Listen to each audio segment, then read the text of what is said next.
Welcome to George H. Smith's Excursions into Libertarian Thought, a production of Libertarianism.org and the Cato Institute, narrated by James Foster. Jack and Jill and Two Kinds of Freedom. Libertarianism is associated with what many philosophers call the idea of negative freedom, that is, freedom from the coercive interference of others. To the extent that I am not restrained by the use or threat of physical force from acting according to my own judgment, I am said to be free. Freedom in this sense depends on how others act in regard to me, and since actions are guided by value judgments, I can be free only to the extent that others value my freedom by refusing to aggress against me. This brings us to a key question. Why would other people value my freedom? The reasons for respecting the freedom of others fall into two broad categories which I shall call pragmatic and moral. The difference involved in my distinction may be illustrated as follows. Consider the hypothetical case of Jack, an ethical nihilist who does not believe in any moral principles whatsoever. He sees other people as natural resources that may be exploited for his convenience, beasts of burden that may be beaten into compliance or even killed if necessary. Jack, in other words, draws no moral distinction between persuasion and coercion. Whether he deals with others voluntarily or through the use of physical force is a purely pragmatic decision. Now, let us suppose that Jack needs to go up a hill to fetch a pail of water, but that the pail will be too heavy to carry back by himself. Jack needs the assistance of Jill, but he is morally indifferent as to how he gets it. Whether he uses persuasion or force is a pragmatic consideration, a matter of expediency rather than ethics. In this particular case, however, Jack decides to try voluntary persuasion first, Plan A, and then, should this plan fail, resort to threats of violence if Jill does not agree to help, Plan B. It turns out that the voluntary method of Plan A does the job.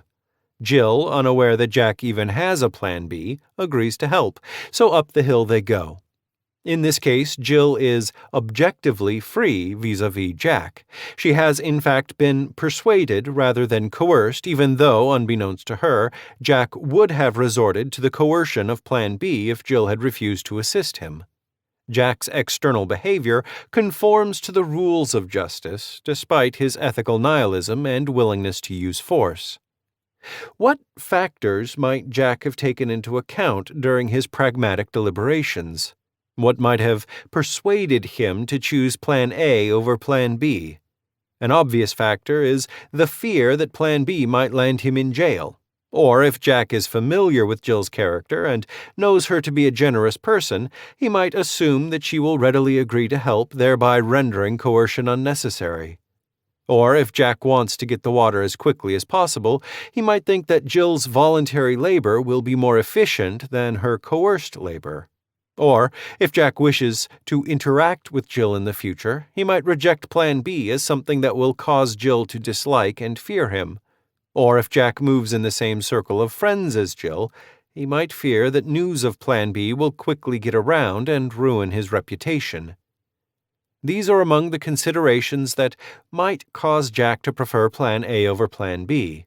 Some of these factors, such as Jack's concern about his reputation, are more far-sighted than others, but all are essentially pragmatic inasmuch as they deal with the relative efficiency of different means.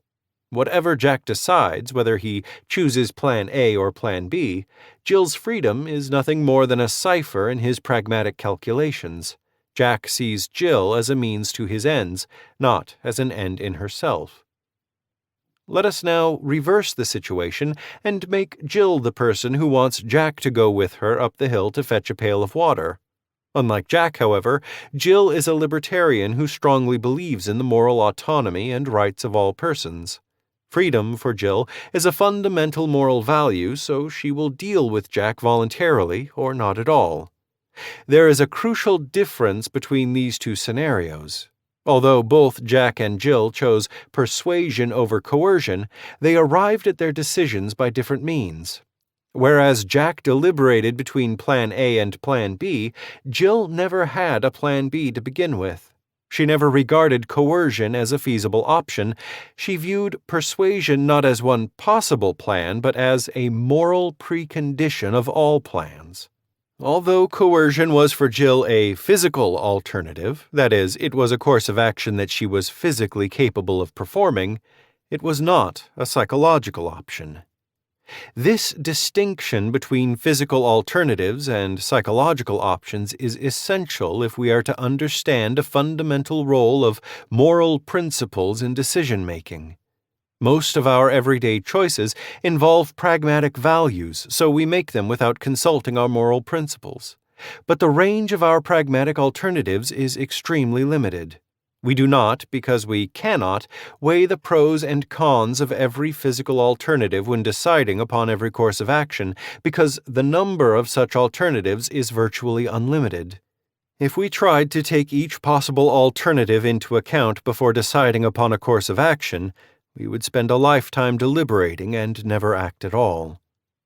When deliberating how to act, we select from a limited number of psychological options, not from an unlimited number of physical alternatives.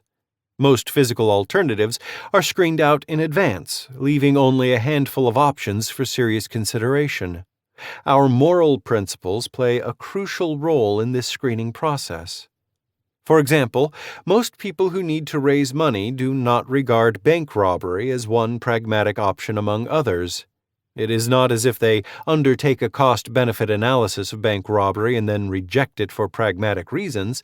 Rather, this alternative is screened out beforehand by their moral principles, and so is prevented from entering into their pragmatic deliberations. Bank robbery, though a physical alternative, is not a psychological option for most people. Every purposeful action involves a choice, and every choice is driven by a value preference. Given the number of choices we must make every day, our lives would be horrendously unmanageable if we had to assess every possible course of action on its own merits without the assistance of general principles. Our general principles, or norms, delimit our range of options in typical situations. Thus, rather than having to choose from a vast number of physical alternatives, norms enable us to focus on a manageable number of realistic options.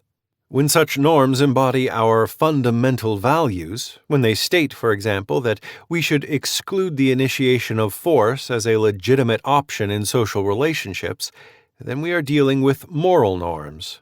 Moral decisions reflect our basic values, and moral norms determine the nature and range of morally legitimate options. Norms in this sense do not determine specifically how we should act. They do not prescribe one option, A, to the exclusion of all other physical possibilities, B, C, D, and so on.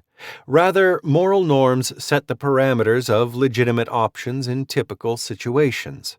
They specify not that option A is mandatory, but that among all possible alternatives, A through Z, only a certain number, A, B, C, should be seriously considered by the acting agent. Norms allow us to isolate a manageable number of pragmatic options, any one of which may be appropriate from a vast array of physical alternatives. To say that Jill, unlike Jack, does not have a Plan B is to say that the alternative of coercion has been screened out by her moral principles and thereby precluded from consideration as a pragmatic option. Thus, although both Jack and Jill may ultimately decide to use persuasion rather than force, they arrived at their respective decisions by different routes. Jack regards Jill's freedom as a pragmatic value, as something he may or may not respect depending on the outcome of his cost-benefit analysis. Jill, on the other hand, respects Jack's freedom as a moral value, as something that enjoys moral immunity from her pragmatic calculations. Jill views Jack as an end in himself, not as a means to her ends. Jill's freedom, since it depends on Jack's pragmatic calculations, may be called pragmatic freedom, and Jack's freedom, since it depends on Jill's moral values, may be called moral freedom. This does not mean that Jack somehow has more freedom than Jill. The distinction here is qualitative, not quantitative. Jack has a better quality of freedom than Jill because his is more secure. My distinction between two kinds of freedom has been recognized by some libertarian philosophers over the past several centuries, even if it has not been expressed in the same words. But the word freedom has been used to cover both cases, so we do not have a convenient way of differentiating between them. It is with this problem in mind that I shall introduce a terminological distinction between freedom and liberty. Although some libertarian philosophers have given different meanings to freedom and liberty, the words are normally used interchangeably. I am differentiating between them for the purpose of this essay to make a point, without suggesting that others should follow my lead. Freedom, as I shall now use the word, exists whenever a person is not subject to the compulsion or constraint of another person. This describes an objective state of affairs. In our previous scenarios, both Jack and Jill were objectively free vis-à-vis the other person because neither was actually threatened with force. The fact that Jack was willing to use force, the fact that he was willing to resort to Plan B if Plan A had failed, is irrelevant in this context. Subjective intentions and values have no bearing on our description of the factual state of affairs, the objective relationship between Jack and Jill. Nevertheless, there is a significant difference between the freedom of Jill vis-à-vis Jack and the freedom of Jack vis-à-vis Jill. Jill owes her freedom to a pragmatic decision by Jack, whereas Jack's freedom is based on Jill's moral values. Freedom based on the moral values of other people is what I shall call liberty. Liberty is principled freedom. Similar distinctions between freedom and liberty have cropped up many times throughout the history of libertarian thought. When the British Parliament repealed all import duties on the American colonies, except the tax on tea, which was reduced by 2/3, Parliament also reaffirmed its sovereign right of taxation. American radicals spurned this conciliatory gesture because the freedom from taxation was granted to them by permission, not by right. This rolling back of taxes, though it increased the freedom of Americans, was widely seen as a threat to their liberty. Many Americans believed that if they voluntarily complied with the reduced tax on tea, they would implicitly acknowledge the principle of parliamentary sovereignty and would thereby lose the ideological war. Another example occurred in the realm of religious liberty. Toleration was regarded by Thomas Paine and other libertarians as a counterfeit liberty because governments permitted religious freedom as a matter of policy, not as a matter of justice. But what a government gives, a government can also take away. Paine defended liberty of conscience as an absolute right in contradistinction to the contingent freedom of toleration. A similar issue emerged in the American anti-slavery movement. When it was proposed that abolitionists should purchase slaves and set them free, William Lloyd Garrison opposed this strategy. To purchase slaves, he argued, implicitly sanctions slaveholding because it treats the master as a legitimate owner of the slave whom he then has the right to sell. This strategy, reasoned Garrison, might achieve freedom for some, but it would endanger the liberty of all by undermining the principle of self-ownership which was fundamental to the abolitionist movement. We come now to an important conclusion, namely that the expression negative freedom can be misleading when used to depict the libertarian ideal of a free society. Although libertarians are and should be willing to argue for the pragmatic benefits of freedom, most libertarians also understand that a free society must ultimately rest on a moral foundation, a positive respect for the moral autonomy of individuals. In short, freedom has both negative and positive aspects. No one understood the dual nature of freedom better than Ayn Rand. As she put it, with characteristic lucidity in Man's Rights, the concept of a right pertains only to action, specifically to freedom of action. It means freedom from physical compulsion, coercion, or interference by other men. Thus, for every individual, a right is the moral sanction of a positive, of his freedom to act on his own judgment for his own goals by his own voluntary, uncoerced choice. As to his neighbors, his rights impose no obligations on them except of a negative kind, to abstain from violating his rights. Thank you for listening to Excursions. To learn more about libertarian philosophy and history, visit www.libertarianism.org.